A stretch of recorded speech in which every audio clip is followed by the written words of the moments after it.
നാരായണ നാരായണ നാരായണ നാരായണ നാരായണ. ഓം നമോ ഭഗവതേ വാസുദേവായ. ഓം നമോ ഭഗവതേ വാസുദേവായ. ഓം നമോ ഭഗവതേ വാസുദേവായ. ഓം നമോ ഭഗവതേ വാസുദേവായ. നിഗമകൽപതരോർഗളിതം ഫലം ശുകമുഖാദമൃതദ്രവസംയുതം പിബത ഭാഗവതം രസമാലയം മുഹുരഹോ രസികാ ഭുവി ഭാവുകാഃ. സാന്ദ്രാനന്ദാവബോധാത്മകം അനുപമിതം കാലദേശാവധിഭ്യാം നിർമുക്തം നിത്യമുക്തം നിഗമശതസഹസ്രേണ നിർഭാസ്യമാനം. അസ്പഷ്ടം ദൃഷ്ടമാത്രേ പുനരുരുപുരുഷാർത്ഥാത്മകം ബ്രഹ്മതത്വം തത്താവദ്ഭാതി സാക്ഷാൽ ഗുരുഭവനപുരേ. ഹന്ത ഭാഗ്യം ജനാനാം. ധന്യാത്മാക്കളെ, സുഹൃതികളെ, ഏവർക്കും സാദര നമസ്കാരം. നാരായണീയ പഠനത്തിലേക്ക് ഏവർക്കും സ്വാഗതം. നാരായണീയ പഠനത്തിൽ ഇന്ന് പാഠം 56 ആണ് പഠിക്കുന്നത്. ദശകം 18 പൃഥുചരിതം. ദശകം 18 പൃഥുചരിതമാണ് പഠിക്കുന്നത്. ശ്രദ്ധയോടുകൂടി പഠിക്കാം. ആദ്യം 2 തവണ ചൊല്ലിത്തരാം. അതിനുശേഷം അതിൻ്റെ അർത്ഥത്തിലേക്ക് കടക്കാം. ദശകം 18 പൃഥുചരിതം. ജാതസ്യ ധ്രുവകുല ഏവ തുംഗകീർത്തേഃ അംഗസ്യ വ്യജനിസുതസ്സവേന നാമാ യദ്ദോഷവ്യഥിതമതിസ്സ രാജവര്യ ത്വത്പാദേ നിഹിതമനാവനം ഗതോ ഭൂൽ. ജാതസ്യ ധ്രുവകുല ഏവ തുംഗകീർത്തേഃ അംഗസ്യ വ്യജനിസുതസ്സവേന നാമാ യദ്ദോഷവ്യഥിതമതിസ്സ രാജവര്യ ത്വൽപാദേ നിഹിതമനാവനം ഗതോ ഭൂൽ. ധ്രുവകുല ഏവ ജാതസ്യ തുംഗകീർത്തേഃ അംഗസ്യ വേന നാമാ സസുത വ്യജനി.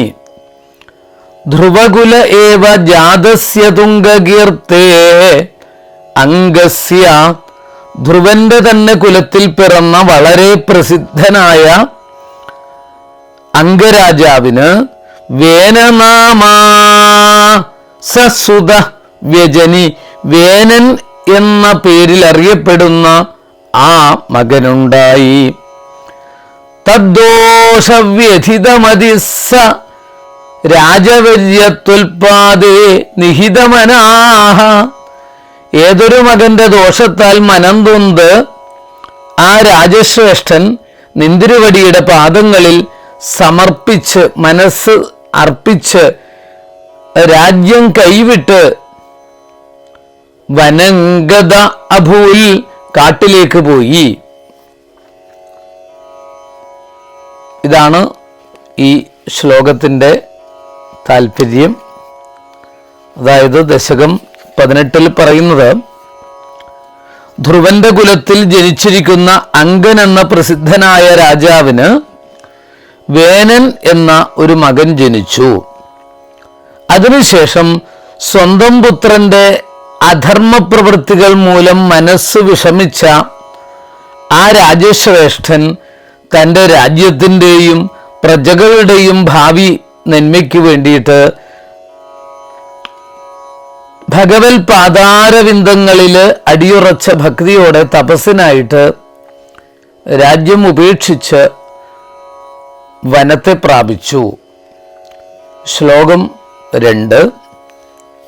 ഇനി അതൊരു തവണ ചൊല്ലിത്തരാം, ശ്രദ്ധയോടുകൂടി കേൾക്കുക. ഈ ഒന്നാമത്തെ ശ്ലോകം വേണമെങ്കിൽ 2 തവണ നമുക്ക് ചൊല്ലി പഠിക്കാം. ജാതസ്യ ധ്രുവകുലയേവ തുംഗകീർത്തേഃ അംഗസ്യ വ്യജനിസുതസ്സവേന നാമാ യദ്ദോഷവ്യഥിതമതിസ്സ രാജവര്യ തുൽപാദേ നിഹിതമനാവനംഗതോ ഭൂൽ. ഒന്നുകൂടി ചൊല്ലാം, ശ്രദ്ധിക്കൂ, ഒരുമിച്ച് ചൊല്ലാം. ജാതസ്യ ധ്രുവകുലയേവ തുംഗകീർത്തേഃ അംഗസ്യ വ്യജനിസുതസ്സവേന നാമാ യദ്ദോഷവ്യഥിതമതിസ്സ രാജവര്യ തുൽപാദേ നിഹിതമനാവനംഗതോ ഭൂൽ. ശ്ലോകം 2. പാപോപി ക്ഷിതിതലപാലനായ വേന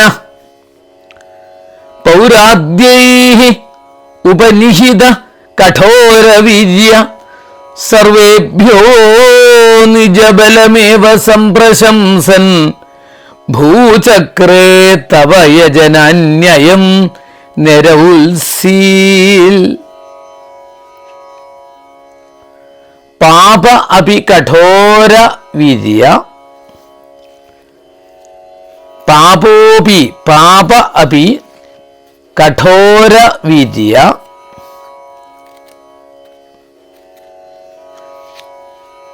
പൗരാദ്യൈ ഉപനിഹിത. ദുഷ്ടനാണെങ്കിലും കടുത്ത ശക്തനായിരുന്നതിനാൽ പൗരന്മാര് തുടങ്ങിയവർ രാജാവായിട്ട് വാഴിച്ചു. അയം വേന സർവേഭ്യ നിജബലം ഏവ സംപ്രശംസൻ. ഈ വേനൻ എല്ലാവരോടും തൻ്റെ കയ്യൂക്കിനെ പറ്റി തന്നെ പ്രകീർത്തിച്ചുകൊണ്ട് ഭൂചക്രേ തവയജനാനി ഞരൗത്സീൽ അതായത് ഭൂചക്രേ ഭൂമിയിലെങ്ങും നിന്തിരുവടിക്ക് പ്രിയങ്കരങ്ങളായ യാഗാദി കർമ്മങ്ങളെയെല്ലാം മുടക്കിക്കളഞ്ഞു. ശ്ലോകം വീണ്ടും 2 തവണ ചൊല്ലി പഠിക്കാം. പാപോപി ക്ഷിതിതലനായ വേന പാപോപി ക്ഷിതിതലപാലനായ വേന പൗരാദ്യൈഃ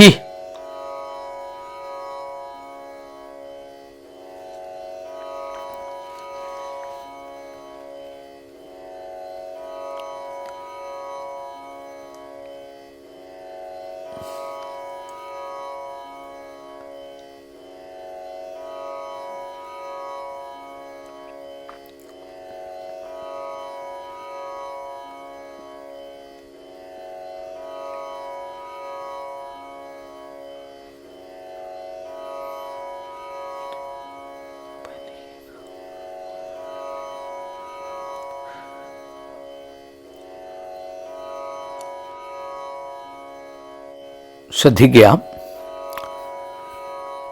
മഹാപാപിയാണെങ്കിലും ശരി, ഉഗ്രപരാക്രമിയായിരിക്കുന്ന വേനനെ ആ രാജ്യത്തെ ജനങ്ങൾ തങ്ങളുടെ രാജ്യം അനാഥമായി പോകാതിരിക്കുവാനായിട്ട് സിംഹാസനസ്ഥനാക്കി. അനന്തരം സ്വന്തം പ്രതാപത്തെ പ്രകീർത്തിക്കുന്ന വേനൻ രാജ്യമാസകലമുള്ള ഭഗവത് ആരാധനത്തെ കർശനമായിട്ട് നിരോധിച്ചു. 2 തവണ ഒരുമിച്ച് ചൊല്ലാം. പാപോപി ക്ഷിതിതലപാലനായ വേന പൗരാദ്യൈരുപനിഹിത കഠോരവീര്യ സർവേഭ്യോ നിജബലമേവ സംപ്രശംസൻ ഭൂചക്രേ തവ യജനാന്യയം നിരൗത്സീൽ പാപോഭിക്ഷിതിതലപാലനായ വേനപ്പൗരാദ്യൈരുപനിഹിത കഠോരവീര്യ സർവേഭ്യോ നിജബലമേവ സംപ്രശംസൻ ഭൂചക്രേ തവ യജനാന്യയം നിരൗത്സീൽ. ശ്ലോകം 3. സംപ്രാപ്തേ ഹിതകഥനായ താപസൗഖേ മത്തോന്യോ ഭുവനപതിർന്ന കശ്ചനേതി ത്വന്നിന്ദാവചനപരോ മുനീശ്വരൈസ്തൈഃ ശാപാഗ്നോ ശലഭദശാമനായി വേന. താപസൗഖേ ഹിതകഥനായ സംപ്രാപ്തേ, മഹർഷിമാര് യോഗം കൂടി ഹിതം പറയുന്നതിനായിട്ട് ചെന്നപ്പോൾ മത്ത അന്യകശ്ചന ഭുവനപതി ന ഇതി, ഞാനല്ലാതെ വേറെ ഒരു ലോകനാഥനില്ല എന്ന് തൊന്നിന്ദാവചനപര വേന, നിന്തിരുവടിയെ നിന്ദിച്ചു പറയുന്ന വേനൻ തൈ മുനീശ്വരൈഹി, ആ തപസ്വികളാൽ ശാപാഗ്നൗ ശലഭദശാം അനായി, തങ്ങളുടെ ശാപത്തീയിൽ പാറ്റയായി തീർക്കപ്പെട്ടു. അതായത് ഹിതോപദേശം ചെയ്യാനായിട്ട് മഹർഷിമാര് വന്നപ്പോൾ വേനൻ ഭഗവാനെ, ഗുരുവായൂരപ്പ അങ്ങയെ ഭർസിക്കുകയും ഞാനൊഴികെ മറ്റൊരു ജഗദീശ്വരൻ ഇല്ലെന്ന് പറയുകയും ചെയ്തു. കുപിതരായ മുനിമാർ ശപിക്കുകയും ആ ശാപാഗ്നിയിൽ വേനൻ ശലഭമായി പതിക്കുകയും ചെയ്തു.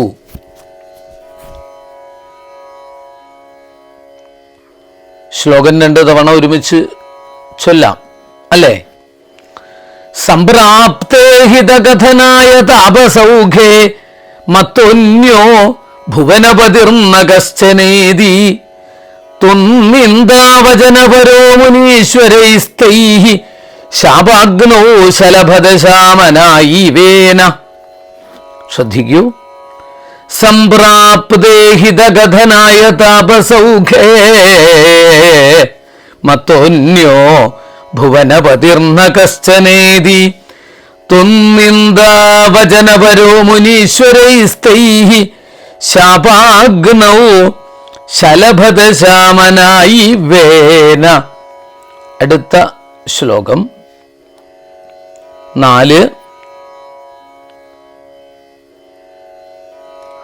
തന്നാശാൽ ഖലജനഭീരുകൈർമുനീന്ദ്രൈഃ തന്മാത്രാ ചിരപരിരക്ഷിതേ തദംഗേ ത്യക്താഘേ പരിമഥിതാദധോരുദണ്ഡാൽ ദോർദണ്ഡേ പരിമഥിതേ ത്വമാവിരാസീ സർവത്ര ഗോവിന്ദനാമ സങ്കീർത്തനം ഗോവിന്ദ ഗോവിന്ദ. പൃഥു മഹാരാജാവിൻ്റെ ചക്രവർത്തിയുടെ അവതാരമാണ് ഈ ശ്ലോകത്തിലൂടെ വർണ്ണിച്ചത്.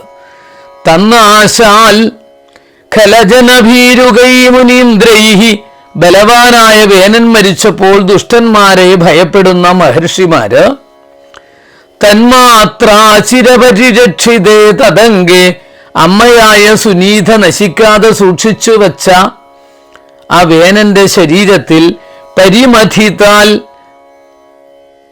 ഊരുദണ്ഡാൽ ത്യക്താഘേ, ആദ്യം ഊരു തുട കടഞ്ഞ് നിഷാദരൂപമായ കൽമഷം നീക്കിയിട്ട് അഥ ദോർദണ്ഡേ പരിമഥിതേ ത്വം ആവിരാസി, പിന്നീട് കടഞ്ഞതായ ഭുജത്തിൽ നിന്ന് കയ്യിൽ നിന്ന് നിന്തിരുവടി ആവിർഭവിച്ചു. അല്ലയോ ഗുരുവായൂരപ്പ, രാജാവിൻ്റെ മരണം കാരണം അനാഥമായി തീർന്ന രാജ്യത്ത് വർദ്ധിച്ചു വരുന്ന ഖലജനങ്ങളുടെ ദുഷ്ടജനങ്ങളുടെ പീഡ നിമിത്തം ഭയത്തോടുകൂടിയിരിക്കുന്ന മുനിമാര് വേനമാതാവായ സുനീതയാൽ സൂക്ഷിച്ചു വെക്കപ്പെട്ട ഔഷധക്കൂട്ടിൽ എണ്ണത്തോണിയിലൊക്കെ സൂക്ഷിച്ചു വെച്ച ഈ വേനൻ്റെ ശരീരം കടഞ്ഞു. ആദ്യം ശരീരത്തിൻ്റെ അരക്ക് കീഴ്പോട്ടുള്ള ഭാഗം തുട അങ്ങോട്ടാണ് കടഞ്ഞത്.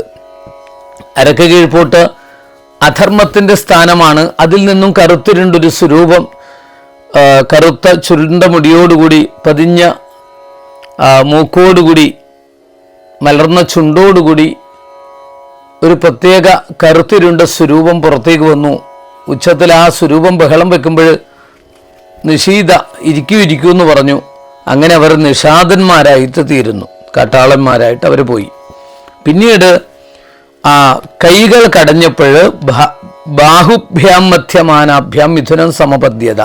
അതിൽ നിന്ന് സാക്ഷാൽ പൃഥു മഹാരാജാവും അർച്ചിസ് മഹാരാജ്ഞിയും ആയിട്ട് ഭഗവാൻ തന്നെ ദമ്പതികളായിട്ട് അവതരിച്ചു എന്നുള്ള പൃഥു അവതാരത്തെക്കുറിച്ചാണ് ഇവിടെ പറയുന്നത്. നമുക്ക് 2 തവണ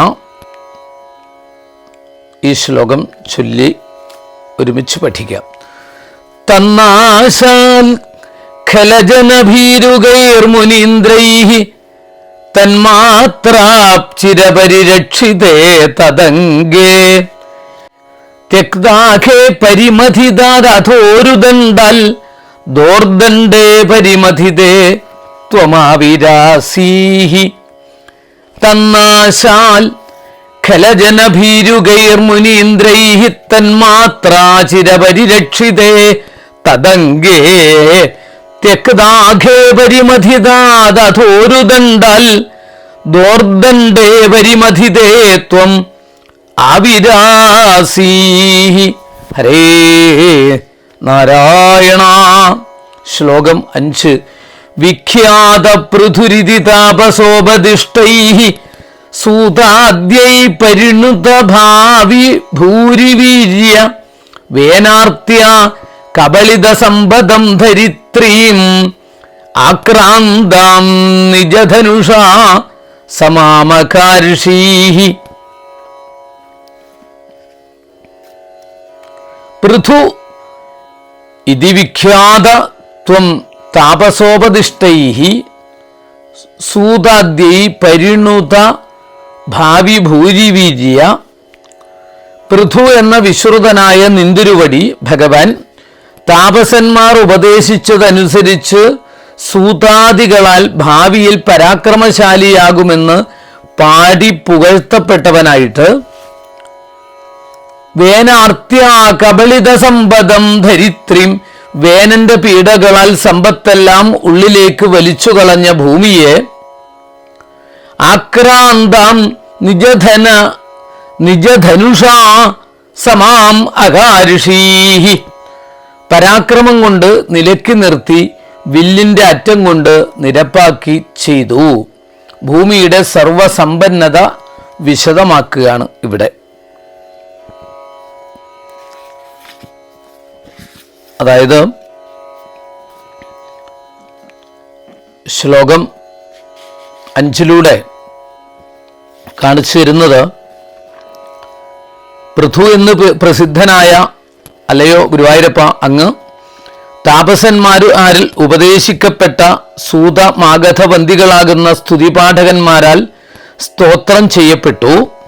ജനിച്ച ഉടനെ വേനൻ അതികഠിനനായി അല്ലെങ്കിൽ അതികഠിനമായി ഉപദ്രവിക്കുക നിമിത്തം സമ്പത്തുകളെല്ലാം ഉള്ളിൽ ഒതുക്കി വെച്ച ഭൂമിയെ തൻ്റെ ധനുഷ്കോട്ടി കൊണ്ട് അങ്ങ് സമനിരപ്പാക്കി തീർത്തു, കൃഷിക്ക് പ്രാപ്തമാക്കി തീർത്തു. ഈ ശ്ലോകം 2 തവണ ഒരുമിച്ച് ചൊല്ലാം.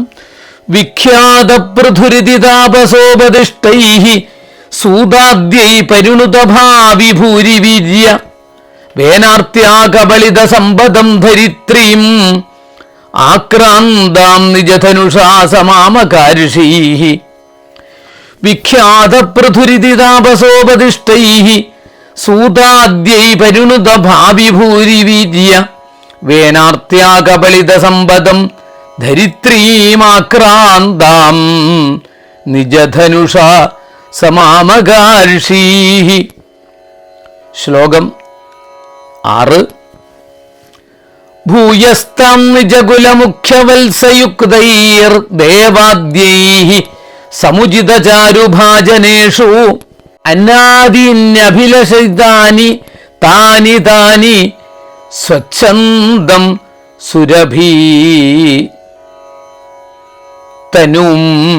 സുരഭിതനും അദൂദുഹസ്ത്വം. ഭൂയ ത്വം നിജകുലമുഖ്യവത്സയുക്തൈഃ ദേവാദ്യൈഃ.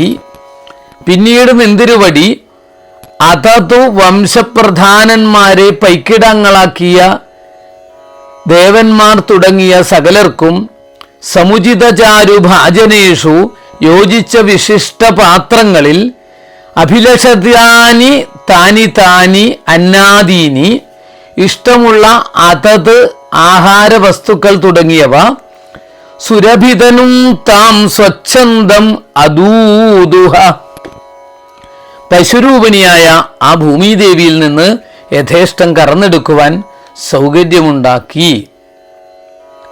ഉപജിതനായ ഒരു ഭരണാധിപൻ ഉണ്ടായാൽ ഭൂമി സർവാഭിഷ്ട പ്രദയാകുമെന്ന് പൃഥുചരിത്രം തെളിയിക്കുന്നു. അതായത് പൃഥുചക്രവർത്തിയാകുന്ന അങ്ങ് സുരഭിയെ, ഭൂമിദേവിയെ, ദിവ്യഗോവിന്റെ രൂപമെടുത്ത ഭൂമിയിൽ നിന്ന്, കാമധേനുവിന്റെ രൂപമെടുത്ത ആ ഭൂമിയിൽ നിന്ന് അവരവരുടെ കുലമുഖ്യനെ പശുക്കുട്ടിയാക്കിക്കൊണ്ട് തങ്ങളുടെ ഇഷ്ടപദാർത്ഥങ്ങളെ കറന്നെടുത്തു. എങ്ങനെയെന്നാൽ പൃഥു തൻ്റെ കുലമുഖ്യനാകുന്ന മനുവിനെ കണ്ണാക്കിയിട്ട് പശുക്കുട്ടിയാക്കിയിട്ട് സ്വന്തം പാണിയാകുന്ന കൈയാകുന്ന പാത്രത്തിൽ സകല സസ്യങ്ങളെയും കറന്നെടുത്തു. ഋഷികള് വ്യാഴത്തെ ബൃഹസ്പതിയെ കന്നുകിടാവാക്കിയിട്ട് ഇന്ദ്രിയങ്ങളാകുന്ന പാത്രങ്ങളിൽ ഛന്ദസ്സിനെയും ദേവകൾ ഇന്ദ്രനെ പശുക്കുട്ടിയാക്കിയിട്ട് സ്വർണപാത്രത്തിൽ സോമരസത്തെയും അസുരന്മാർ പ്രഹ്ലാദനെ വത്സമാക്കിയിട്ട് ഇരുമ്പ് പാത്രങ്ങളിൽ സുരയെയും മദ്യത്തെയും ഗന്ധർവന്മാര് വിശ്വകർമാവിനെ കിടാവാക്കിയിട്ട് മധുര സംഗീതവും കറന്നെടുത്തു.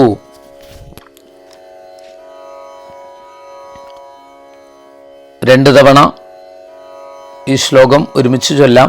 ഭൂയസ്തം നിജകുലമുഖ്യവത്സയുക്തൈർദേവാദ്യൈഃ സമുചിതചാരുഭാജനേഷു അന്നാദീന്യഭിലഷിതാനി താനി താനി സ്വച്ഛന്ദം സുരഭിതനും അദൂദുഹസ്ത്വം. ഭൂയസ്താം നിജകുലമുഖ്യവത്സയുക്തൈർദേവാദ്യൈഃ സമുചിതചാരുഭാജനേഷു അനാദീന്യഭിലഷിതാനി താനി താനി സ്വച്ഛന്ദം സുരഭിതനൂമദൂദുഹസ്ത്വം. ശ്ലോകം 7.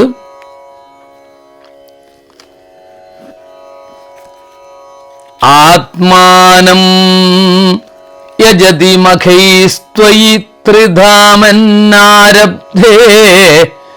ശതതമവാജി മേധയാഗേ സ്പർധാലു ശതമഖയേത്യനീചവേഷോ ഹൃത്വാശ്വം തവ തനയാത് പരാജിതോ ഭൂൽ.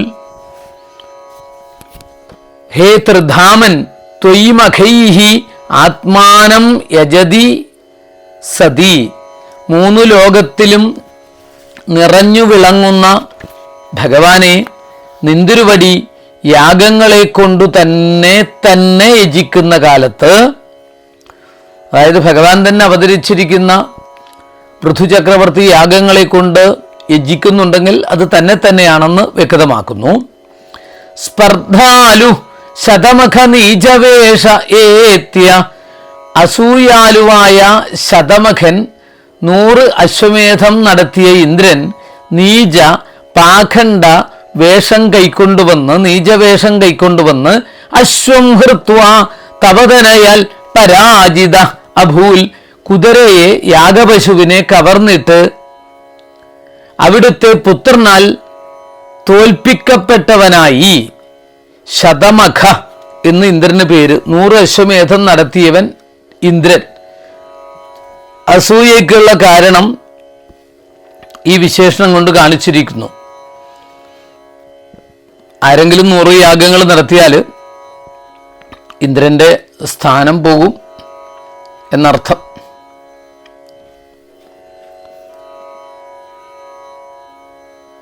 ഏഴാമത്തെ ശ്ലോകത്തിലൂടെ കാണിച്ചു തരുന്നത്, അല്ലയോ വിഷ്ണു, പൃഥുചക്രവർത്തിയാകുന്ന അങ്ങ് അശ്വമേധ യാഗങ്ങൾ കൊണ്ട് സർവദേവമയമായിരിക്കുന്ന തൻ്റെ സ്വരൂപത്തെ തന്നെ ഭജിച്ചുകൊണ്ടിരിക്കുമ്പോൾ അങ്ങയുടെ 100ാമത്തെ അശ്വമേധ യാഗത്തിനുള്ള യാഗാശ്വത്തെ ശതമഖൻ 100 യാഗം നടത്തിയ ദേവേന്ദ്രൻ ലോകത്ത് താൻ ഒരുത്തനെ ആകാവൂ എന്ന് അഹങ്കരിക്കുന്ന ഇന്ദ്രൻ മോഷ്ടിച്ചു കൊണ്ടുപോയി. യാഗരക്ഷയ്ക്കായി നിയുക്തനായിരിക്കുന്ന അങ്ങയുടെ പുത്രൻ ഇന്ദ്രനെ തോൽപ്പിച്ച് അശ്വത്തെ വീണ്ടെടുത്ത് ആ പുത്രനെ അങ്ങ് വിജിതാശ്വൻ എന്ന് പേരിട്ടു. വീണ്ടെടുത്ത പുത്രനെ, അതായത് പൃഥ്വിചക്രവർത്തിയുടെ പുത്രനാണ് ആര്? വിജിതാശ്വൻ. അശ്വത്തെ വീണ്ടെടുത്തവൻ, വിജയിച്ച് എടുത്തവൻ എന്നർത്ഥത്തിൽ. ഈ ശ്ലോകം 2 തവണ ചൊല്ലി സമർപ്പിക്കാം. ആത്മാനം യജതി മഖൈസ്ത്വയി ത്രിധാമന്നാരബ്ധേ ശതതമവാജിമേധയാഗേ സ്പർദ്ധാലു ശതമഖയേത്യനീചവേഷോ ഹൃത്വാശ്വം തവതനയാൽ പരാജിതോ ഭൂൽ. ആത്മാനം യജതി മഖൈസ്ത്വയി ത്രിധാമന്നാരബ്ധേ ശതതമവാജിമേധയാഗേ സ്പർദ്ധാലു ശതമഖയേത്യനീചവേഷോ ഹൃത്വാശ്വം തവതനയാൽ പരാജിതോ ഭൂൽ. അടുത്ത ശ്ലോകം 8. ദേവേന്ദ്രം മുഹുരിതി വാജിനം ഹരന്തം വഹ്നൗതം മുനിവരമണ്ഡലേ ജുഹൂഷൗ രുന്ധാനേ കമലഭവേ ക്രതോ സമാപ്തൗ സാക്ഷാത്വം മധുരിവും ഐക്ഷധാ സ്വയം സ്വം. ഇതി മുഹു വാജിനം ഹരന്തം തം ദേവേന്ദ്രം മുനിവരമണ്ഡലേ വഹ്നൗ ജുഹൂഷൗ. ഇങ്ങനെ കൂടെ കൂടെ കുതിരയെ കക്കുന്ന ആ ഇന്ദ്രനെ മഹർഷിമാർ യാഗാഗ്നിയിൽ ഹോമിക്കുവാൻ തീരുമാനമെടുക്കുകയും കമലഭവേ രുന്ധാനേ ക്രതോ സമാപ്തോ ബ്രഹ്മാവ് വന്ന് തടയുകയും യാഗം അവസാനിപ്പിക്കുകയും ചെയ്തപ്പോൾ ത്വം സ്വയം തുത്സ്വം മധുരിപും സാക്ഷാൽ ഐക്ഷധാഹ നിന്തിരുവടി നേരിൽ താൻ തന്നെയായ മഹാവിഷ്ണുവിനെ പ്രത്യക്ഷമായിട്ട് കണ്ടു, നിരീക്ഷിച്ചു. ഈ വർണ്ണനയിൽ പൃഥുചക്രവർത്തി മഹാവിഷ്ണുവിന്റെ അവതാരമാണെന്ന് ഉറപ്പിച്ചിരിക്കുന്നു. അതായത് പിന്നെയും പിന്നെയും അശ്വത്തെ ഹരിക്കുന്നവനായ ആ ഇന്ദ്രനെ മുനീന്ദ്രന്മാര് വന്ഹിയിൽ ഹോമിക്കാനായി തുടങ്ങിയപ്പോൾ ബ്രഹ്മാവ് അങ്ങയുടെ സമീപത്തിൽ വന്നിട്ട്, അല്ലയോ പൃഥോ, അങ്ങേക്ക് 99 യാഗം ചെയ്തവൻ എന്ന കീർത്തി മതി എന്നു പറഞ്ഞ് അതിൽ നിന്നും തടഞ്ഞു. തദവസരത്തിൽ പൃഥുചക്രവർത്തിയാകുന്ന അങ്ങ് യാഗം നിർത്തുകയും യാഗപര്യാവസാനത്തിൽ വിഷ്ണുരൂപിയായിരിക്കുന്ന അങ്ങയെ തന്നെ തൻ്റെ മുൻപിൽ ദർശിക്കുകയും ചെയ്തു. അന്നു മുതൽ പൃഥുചക്രവർത്തി ഏകോനശതക്രതു എന്ന പേരിലാണ് അറിയപ്പെട്ടത്. ഏകോനശതക്രതു.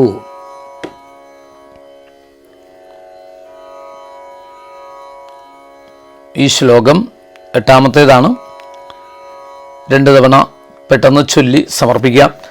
ദേവേന്ദ്രം മുഹുരിതി വാജിനം ഹരന്തം വഹ്നൗതം മുനിവരമണ്ഡലേ ജുഹൂഷൗ രുന്ധാനേ കമലഭവേ ക്രതോ സമാപ്തൗ സാക്ഷാത്വം മധുരിവും ഐക്ഷധാ സ്വയം സ്വം. ദേവേന്ദ്രം മുഹുരിതി വാജിനം ഹരന്തം വഹ്നൗതം മുനിവരമണ്ഡലേ ജുഹൂഷൗ രുന്ധാനേകമലഭവേ ക്രതോ സമാപ്തൗ സാക്ഷാത്വം മധുരിപുമൈക്ഷതാ സ്വയം സ്വം. അടുത്ത ശ്ലോകം 9. തദ്ദത്തം വരമുപലഭ്യ ഭക്തിമേകാം ഗംഗാന്തേ വിഹിതപദക്കദാപി ദേവ സത്രസ്തം മുനിനിവഹം ഹിതാനി ശംസൻ ഐക്ഷിഷ്ഠാ സനകമുഖാൻ മുനീൻ പുരസ്താൽ.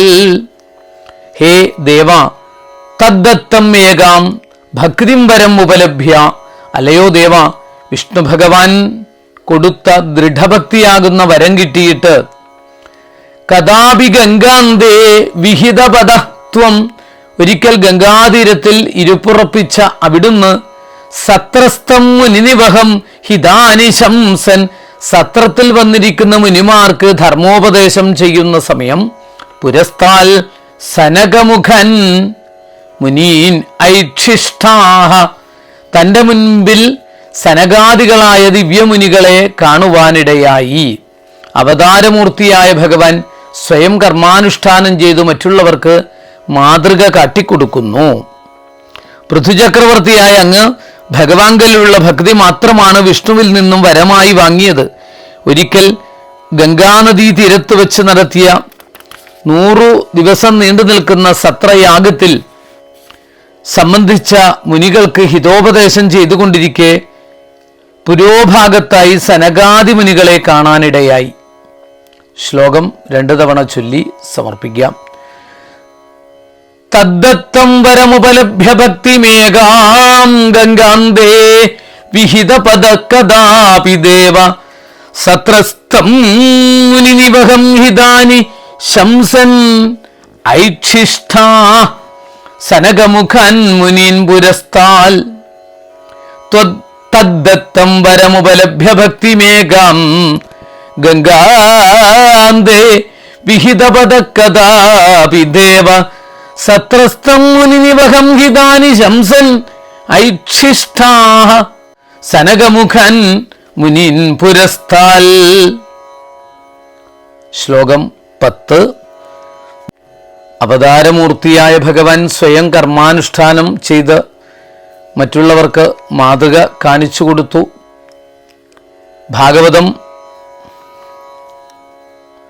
ഭാഗവതം ചതുർത്ഥ സ്കന്ധം 13 മുതൽ 23 കൂടി അധ്യായങ്ങളിൽ വർണ്ണിച്ചിട്ടുള്ള വേനന്റെയും പൃഥുവിൻ്റെയും ചരിത്രമാണ് ഈ ദശകത്തിൽ ഇതാ സംഗ്രഹിക്കുന്നത്. അടുത്ത ശ്ലോകം 10ാമത്തെ ശ്ലോകം ശ്രദ്ധിക്കൂ.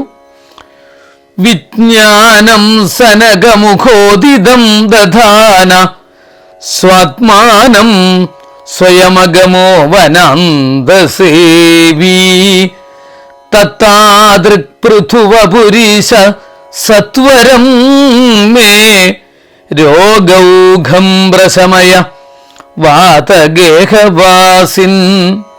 സനകമുഖോദിതം വിജ്ഞാനം ദധാന, സനകാദികൾ ഉപദേശിച്ച ജ്ഞാനം ഗ്രഹിച്ചുകൊണ്ട് വനാന്തസേവി ത്വം സ്വയം സ്വാത്മാനം മഗമ, തപോവനവാസത്തിനായി നിന്തിരുവടി തന്നെത്താൻ സ്വസ്വരൂപത്തെ പ്രാപിച്ചു മുക്തനായി തീർന്നു. ഹേ വാതഗേഹവാസിൻ ഈശ തത്താദൃങ് പൃഥുവപുത്വം. അല്ലേ ഗുരുവായൂരപ്പനായ സർവീശ്വര, അപ്രകാരമെല്ലാമുള്ള പൃഥുവായി അവതരിച്ച ധർമാനുഷ്ഠാനത്തിന് മാതൃക കാട്ടിയ അവിടുന്ന് മേ രോഗൗഘം സത്വരം പ്രശമയ, എൻ്റെ രോഗമാസകലം വേഗത്തിൽ മാറ്റിത്തരണേ ഗുരുവായൂരപ്പ. സനകാദികളാൽ ഉപദേശിക്കപ്പെട്ടതായ ബ്രഹ്മജ്ഞാനത്തെ വേണ്ട പോലെ ഗ്രഹിച്ചങ്ങ് രാജ്യഭരണം ഉപേക്ഷിച്ച് സന്യാസത്തിനായിട്ട് തപോവനപ്രദേശം ചെയ്ത് താനേ സ്വാത്മാവിനെ പ്രാപിച്ചു. അഹം ബ്രഹ്മാസ്മി എന്ന് അനുഭവിച്ചറിഞ്ഞു. ഗുരുവായൂരമ്പലത്തിൽ വാണരുളുന്ന ഭഗവാനെ, അങ്ങെൻ്റെ രോഗദുരിതങ്ങളെ നിവാരണം ചെയ്യണേ കരുണാമൂർത്തി എന്ന് പ്രാർത്ഥിച്ചുകൊണ്ട് ഈ ചരിത്രം, പൃഥുചരിത്രം എന്ന 18ാം ദശകം സമർപ്പിക്കുന്നു. 2 തവണ ചൊല്ലി സമർപ്പിക്കാം. വിജ്ഞാനം സനകമുഖോദിതം ദധാന സ്വാത്മാനം സ്വയമഗമോ വനാന്തസേവി തത്താദൃക് പൃഥുവപുരീശ സത്വരം മേ രോഗൗഘം പ്രശമയവാതഗേഹവാസിൻ. ഹരി ഓം തത്സൽ.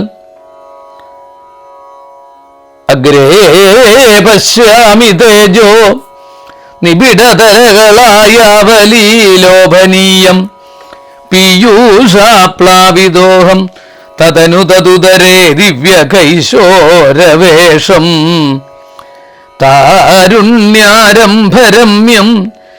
പരമസുഖരസാസ്വാദരോമാഞ്ജിതാംഗൈഃ ആവീദം നാരദാദ്യൈർ വിലസതുപനിഷത്സുന്ദരീ മണ്ഡലൈശ്ച കായേന വാചാ മനസേന്ദ്രിയൈർവാ ബുദ്ധ്യാത്മനാ വാ പ്രകൃതേ സ്വഭാവാൽ കരോമി യദ്യൽ സകലം പരസ്മൈ നാരായണായേതി സമർപ്പയാമി. ഹരി ഓം തത്സൽ. ഹരേ രാമ രാമ രാമ ഹരേ ഹരേ, ഹരേ കൃഷ്ണ കൃഷ്ണ കൃഷ്ണ ഹരേ ഹരേ.